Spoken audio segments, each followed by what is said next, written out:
नमस्कार बंधुओं। लोगों की बातें और मन की शांति। एक गांव में एक व्यक्ति रहता था। वह ईमानदार, मेहनती और सबका भला चाहने वाला था। उसकी सबसे बड़ी समस्या यह थी कि वह लोगों की हर बात को दिल पर ले लेता था। कोई उसकी प्रशंसा करता तो वह खुश हो जाता, और कोई आलोचना कर देता तो कई दिनों तक दुखी रहता। धीरे धीरे उसका जीवन लोगों की राय के अनुसार चलने लगा। वह हर काम से पहले यही सोचता, लोग क्या कहेंगे।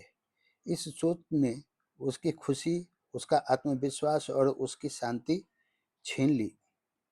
एक दिन वह बहुत उदास होकर नदी किनारे बैठा था। तभी वहां एक संत आए। उन्होंने उसकी परेशानी का कारण पूछा और उसने कहा, मैं सबको खुश करने की कोशिश करता हूँ, फिर भी लोग मेरी आलोचना करते हैं। संत मुस्कुराए और बोले, क्या तुम इस नदी की लहरों को रोक सकते हो? उसने कहा, नहीं। संत बोले, जैसे लहरों को रोकना संभव नहीं, वैसे ही लोगों की बातों को रोकना भी संभव नहीं। लोग बोलेंगे क्योंकि बोलना उनका स्वभाव है, लेकिन उन बातों को अपने मन में जगह देना या ना देना, यह तुम्हारे हाथ में है। फिर संत ने एक गहरी बात कही, यदि तुम सच बोलोगे, कुछ लोग नाराज होंगे। यदि तुम झूठ बोलोगे, कुछ लोग खुश होंगे। यदि तुम आगे बढ़ोगे, लोग ईर्ष्या करेंगे। यदि रुक जाओगे, लोग तुम्हें कमजोर कहेंगे। इसलिए जीवन लोगों की पसंद से नहीं, अपने धर्म और अपने कर्तव्य से जीना सीखो। यह बात उसके हृदय में उतर गई। उस दिन के बाद उसने लोगों की बातों के बजाय अपने कर्मों पर ध्यान देना शुरू कर दिया। वह बिना दिखावे के जरूरतमंदों की मदद करता, ईमानदारी से अपना काम करता और हर परिस्थिति से यही मार्ग पर चलने का प्रयास करता। कुछ लोग फिर भी उसकी आलोचना करते रहते,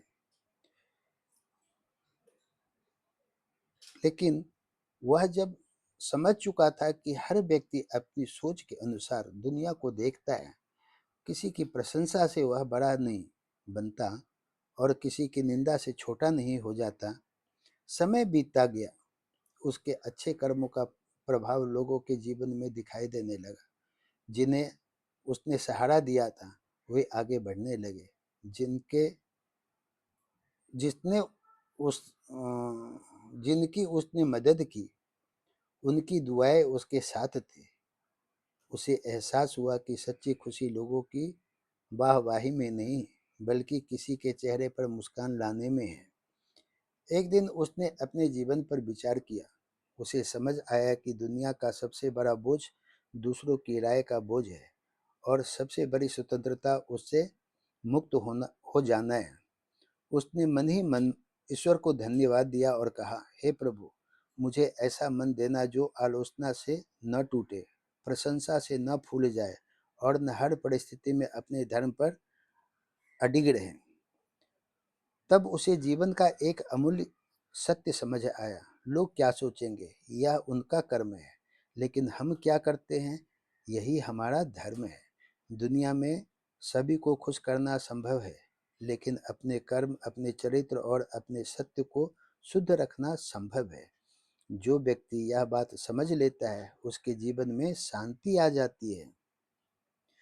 दूसरों की बातों से अपने मन को दुखी मत कीजिए। आलोचना और प्रशंसा दोनों ही क्षणिक है। अपने धर्म, अपने कर्तव्य और अपने सद्कर्मों पर ध्यान दीजिए। सही की राह कठिन अवश्य होती है, लेकिन अंत में वही राह सम्मान, संतोष और आत्मिक सुख तक पहुंचाती है। लोगों की आवाज कुछ समय तक सुनाई देती है, लेकिन अंतरात्मा की आवाज जीवन भर मार्ग दिखाती रहती है। अगर ज्ञानवर्धक लगी हो, अच्छी लगी हो, तो लाइक शेयर सब्सक्राइब कीजिएगा। धन्यवाद।